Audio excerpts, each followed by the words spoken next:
Assalamualaikum warahmatullahi wabarakatuh. Perkenalkan, nama saya adalah Syarifah dari kelas 12 7. Saya ingin menjelaskan tentang materi bab 2, yaitu tentang hakikat perlindungan dan penegakan hukum. Sebelumnya mohon maaf tidak bisa membuat video di sekolah karena jika di sekolah suara itu tidak terdengar dengan jelas. Yang pertama, saya akan membahas tentang konsep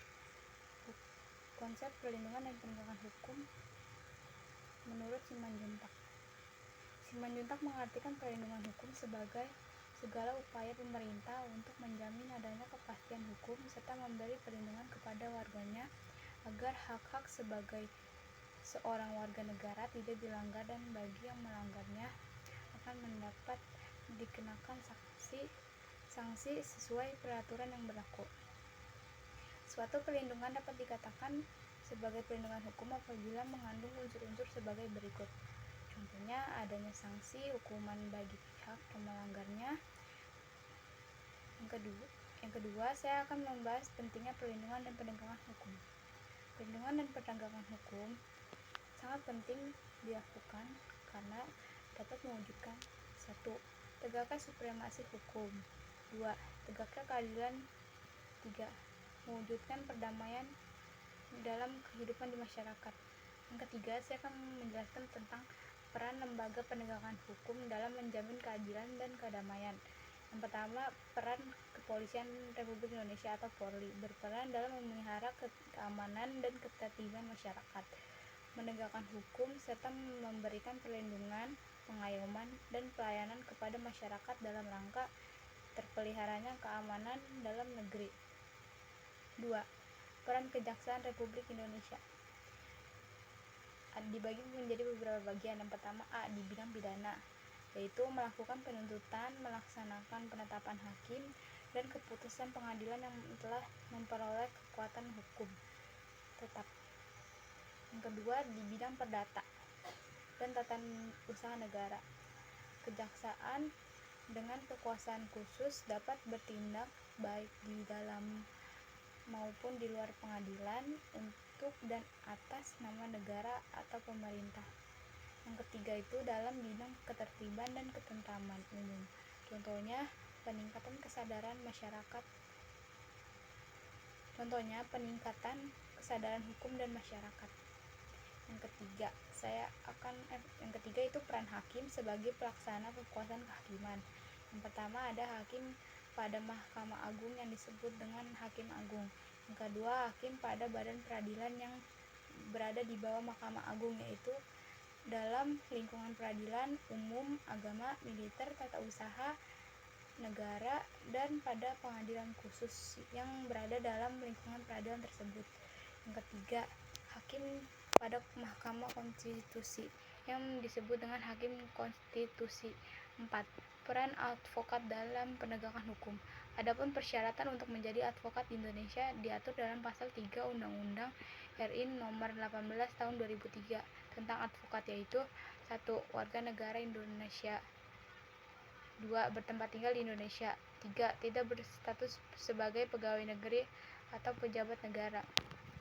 Yang kelima, saya akan membahas peran Komisi Pemberantasan Korupsi atau KPK. 1. Koordinasi dengan instansi yang berwenang melakukan pemberantasan tindak pidana korupsi. Yang kedua, supervisi terhadap instansi yang berwenang dalam pemberantasan tindak pidana korupsi. Yang ketiga, melakukan penyelidikan dan penuntutan terhadap tindak pidana korupsi. Dan berikutnya saya akan membahas dinamika pelanggaran. 1. Berbagai kasus pelanggaran hukum. Pelanggaran hukum merupakan bentuk ketidakpatuhan terhadap hukum yang disebabkan oleh 1. Sudah dianggap sebagai kebiasaan. 2. Hukum yang berlaku sudah tidak sesuai lagi dengan tuntutan kehidupan. Berikut contoh pelanggaran hukum. 1. Di lingkungan keluarga, yaitu mengabaikan orang tua. 2. Menonton TV sampai larut malam. Yang ketiga, bangun kesiangan. Yang kedua, di lingkungan sekolah, contohnya mencontek, datang terlambat, dan bolos. Yang ketiga, yaitu di lingkungan masyarakat, contohnya diskriminasi, main hakim sendiri, dan tidak ikut kerja bakti. Dan yang keempat, di lingkungan bangsa dan negara, yang contohnya itu tidak punya KTP, golput dalam pemilu, dan merusak fasilitas negara. 2. Yang berikutnya saya akan membahas macam-macam sanksi. Sanksi norma hukum adalah tegas dan nyata. Yang A. Tegas berarti adanya aturan yang telah dibuat secara material, telah diatur dalam perundang-undangan. Yang B.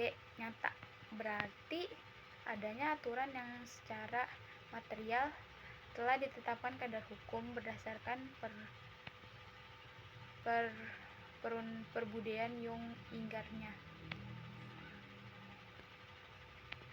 Yang berikutnya ada macam-macam sanksi. Yang A. Sanksi hukum denda. Yang A. Sanksi hukum, contohnya denda, penjara, hukuman mati. Yang kedua, itu sanksi sosial, contohnya cemoohan, pengucilan, dan pengusiran. Berikutnya saya akan membahas partisipasi dalam perlindungan dan penegakan hukum.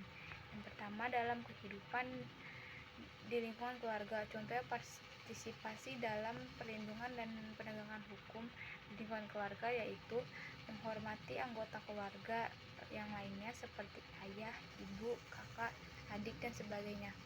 Yang kedua, dalam kehidupan di lingkungan sekolah, contoh partisipasi dalam perlindungan dan penegakan hukum di lingkungan sekolah yaitu dengan menghormati kepala sekolah, guru, dan karyawan lainnya. Yang ketiga, dalam kehidupan di lingkungan masyarakat, contoh partisipasi dalam perlindungan dan penegakan hukum di lingkungan masyarakat yaitu melaksanakan setiap norma yang berlaku di masyarakat. Yang keempat, dalam kehidupan di lingkungan bangsa dan negara, contoh partisipasi dalam perlindungan dan penegakan hukum di lingkungan bangsa dan negara yaitu bersikap tertib ketika berlalu lintas di jalan raya.